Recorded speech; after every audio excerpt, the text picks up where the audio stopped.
Hey Grok, we're on Woodward Street on South Austin, and we're south of the river. What are some cool things that we can see on Woodward Street? On Woodward Street in South Austin, south of the river, you're right in the heart of some cool spots.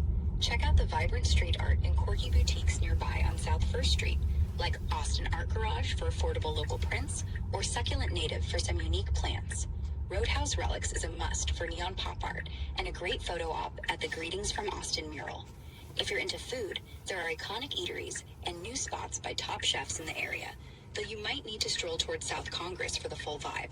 For a chill time, Zilker Park isn't far and offers open fields and river trails. Want something specific, like food or art, or you good to explore?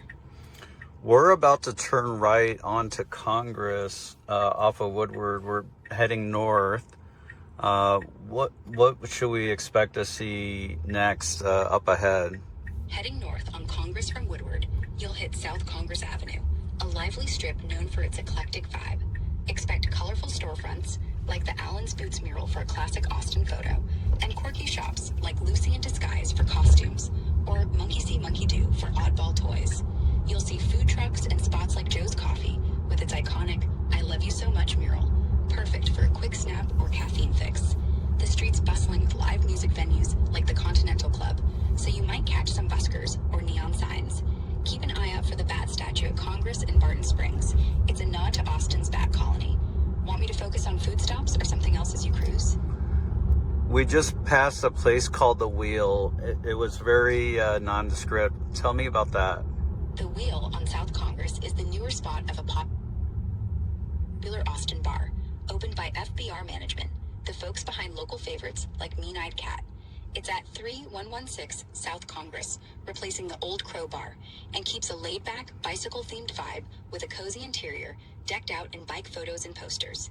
They serve unpretentious seasonal cocktails with local ingredients, draft beers, and cheap tall boys like Lone Star. There's a food truck on site, though the specific vendor can vary. Expect stuff like tortas or tacos. It's 21 and up, so you'll need ID, and it's open daily, noon to 2 a.m. and weekends, 3 p.m. to 2 a.m. weekdays. Less flashy than some spots on SoCo, but it's a solid hangout for a drink and chill atmosphere. Want me to dig into something specific about it, like drinks or events? We just passed by Hotel Colton, I believe. Tell me about that.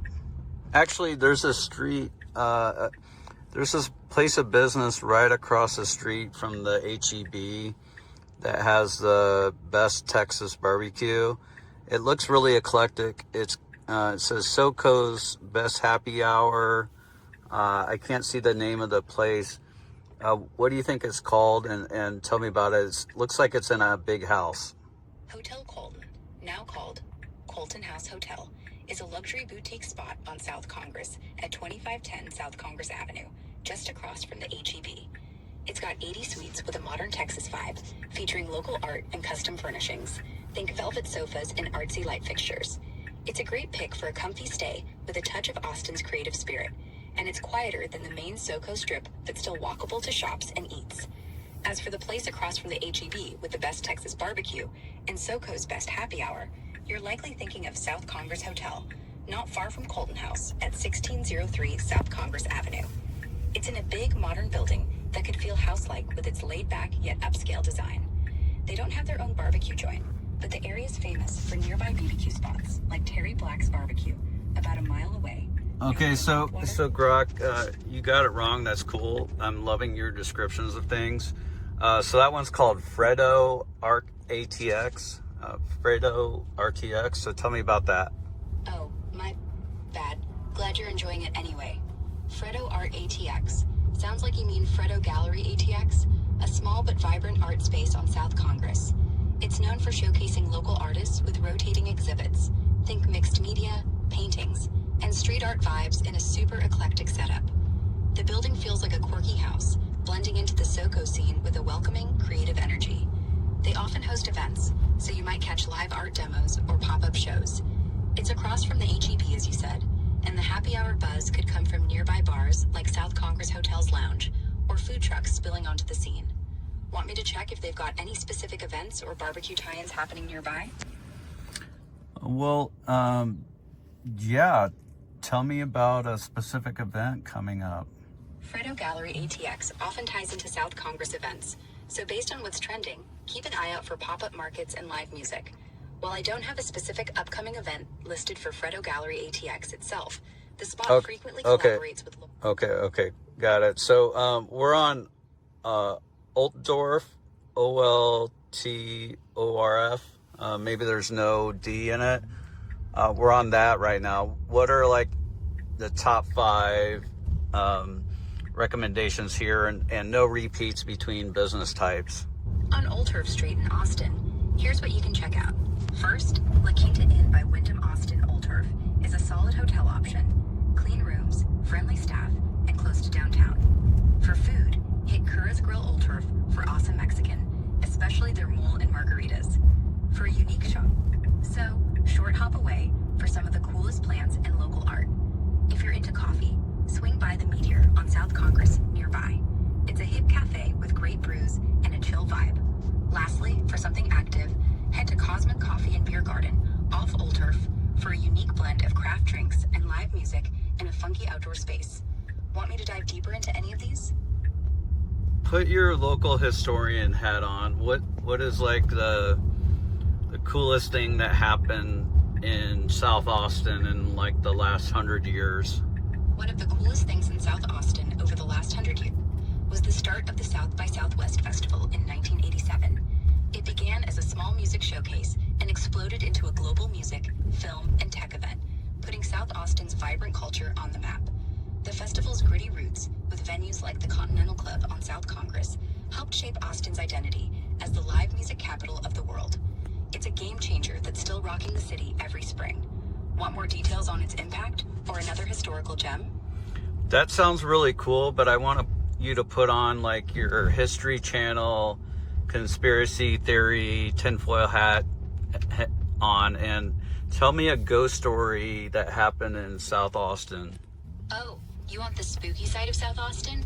Legend has it, back in the 1980s, the old St. Edward's University campus on South Congress had a ghostly nun haunting Mary Moody Northern Hall. Students swore they saw a figure in a white habit floating near the theater at night, tied to a nun who supposedly died mysteriously in the early 1900s when the building was a monastery. Some say she was pushed from a balcony during a secret affair cover-up. Total conspiracy vibes. Lights flicker, props move, and actors hear whispers before shows. The story's hushed up, but locals claim she's still guarding the stage. Want me to dig into another eerie tale, or keep it ghostly? What's another type of question like a tourist we want to know about this area? And go ahead and answer it. A tourist spots for live music on South Congress. You've got iconic places like the Continental Club, live blues, rock, and country almost every night, with a history of legends like Stevie Ray Vaughan.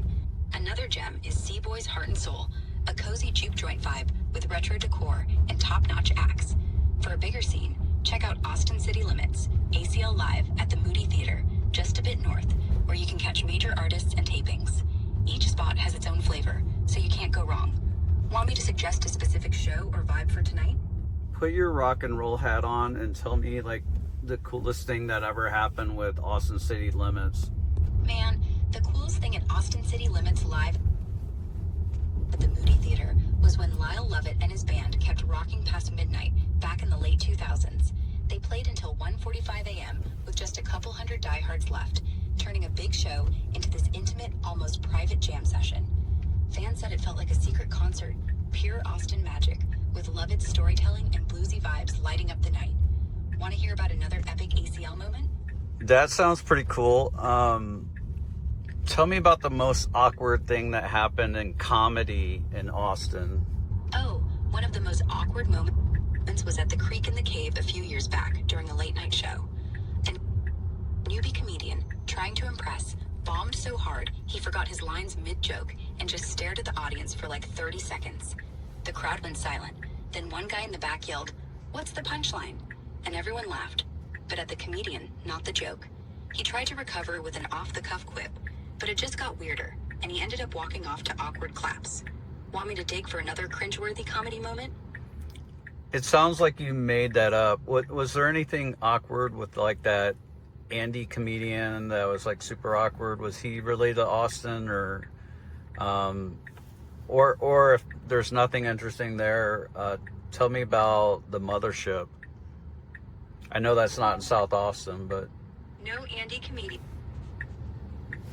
with a standout awkward moment pops up in Austin comedy scene from what I know. And I'm guessing you might be thinking of someone specific.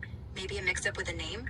Nobody named Andy's got a famous cringe story here, but Austin's comedy history is wild. Since you mentioned Comedy Mothership, let me pivot to that. Even though it's downtown on 6th Street, not South Austin. One awkward moment at Comedy Mothership involved a heckler during a 2023 show. A guy in the crowd, probably a bit tipsy, kept shouting at a comedian, Tony Hinchcliffe I think, trying to help with punchlines. It got so disruptive that Tony roasted him into silence, calling him the human laugh track nobody asked for. The crowd loved it, but the guy's embarrassment was palpable. Red-faced, he left early. Awkward city. As for Comedy Mothership itself, it's Joe Rogan's brainchild.